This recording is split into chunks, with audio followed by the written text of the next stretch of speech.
গেছিল আল্লাহ। কেন আছো? হ্যাঁ, এমনি। আর হইতাম। না না না না না লাগতেছে হ্যাঁ, না। কি কি ক্ষতি করো এই রোগীর? এই পর্যন্ত কি কি ক্ষতি করছো বলো, বলো, বিস্তারিত বলো।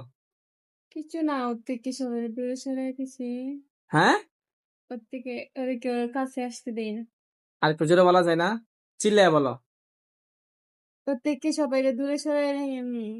এই রোগীর থেকে সকলকে দূরে সরে রাখছো? তার ফ্যামিলি, মা বাবা, ভাই বোন সকলকে দূরে সরে রাখছো? ফ্যামিলি থেকে, মা বাবা থেকে যে দূরে সরে রাখতেছো, রোগী বাড়িতে দেখে না, চলে যায় শুধু ঢাকা, কোনখানে কোন কি লাগে। হ্যাঁ, একজনের বাড়িতে যে এতদিন থাকে, এটা কি হইলো? ঢাকায় কেন নাও? কি কারণে? ঢাকায় কেন নাও? বলো, ঢাকায় কেন নাও? ঢাকা হুম, আর মানুষ আছে এই জন্য। কি আছে ঢাকায়? কি হয় রোগীর? কি লাগে? ঢাকায় কাজ কার কাছে যায়? একটা লোক আছে, এই লোকে কি হয় রোগীর? কিছু হয় না। সেই কেন হইতাছে? সেই কি তাকে নেওয়া হইতাছে? হ্যাঁ, কেন? তার বয়স কত লোকের?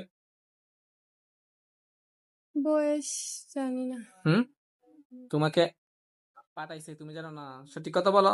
না জানি যে ঢাকায় নেওয়াইতেছে এই মেয়েকে, তার বয়স কত? বলো, বয়স কত? 50 নেই, বুঝি না। জানি না। কিরকম হবে আনুমানিক বয়স? 50। 50। আর এই রোগীর বয়স কত? 17-18 কোথায় 50 আর কোথায় হচ্ছে 17-18? এটা কি মিলছে? হ্যাঁ, তার উদ্দেশ্য কি? এই বুড়া বেটার উদ্দেশ্য কি বলো? হ্যাঁ, তার বয়স হচ্ছে আনুমানিক 50 আর এই মেয়ের বয়স হচ্ছে সর্বোচ্চ 18। তো সে কেন তার ফ্যামিলি থেকে বিচ্ছেদ ঘটায়া তার কাছে নিতে চায় কি কারণে, এবং তার কাছে যা তার বাসাতে থাকে কি কারণে? হুম, না, এমনি কোনো ক্ষতি করে না তো, ভালো। ভালো। এটা ক্ষতি না? তার বাপ মার মনে কষ্ট দিয়া, ফ্যামিলির মনে কষ্ট দিয়া 2 দিন পর পর চলে যায় ঢাকা, এটা ক্ষতি না? এটা এটা ক্ষতি? তাহলে কস না কে? ক্ষতি নি? এখন আমি তোমাকে আগুন দিয়ে পুড়িয়ে ফেলবো। না না না, আমি হ্যাঁ, এমনি যাবো, আর জীবনে আইতাম না। এই রোগীর সাথে জাদু করা হয়েছে, কিভাবে করা হয়েছে বলো তো?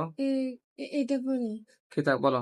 কুপুরি কালাম কুফরি গেলাম, কি করছে? খাওয়াইছে না রাখছে, নাকি লটকাইছে না ঝুলাইছে, না কি করছে বলো? খাওয়াইছিনি। এই রোগীর কি ক্ষতি করে মাথার মধ্যে থেকে বলো? রাগ উঠে আর মাঝে মধ্যে, আর রাগ কি করো? উঠাই ভাল লাগে। রাগ উঠাইলে ভাল লাগে? হ্যাঁ,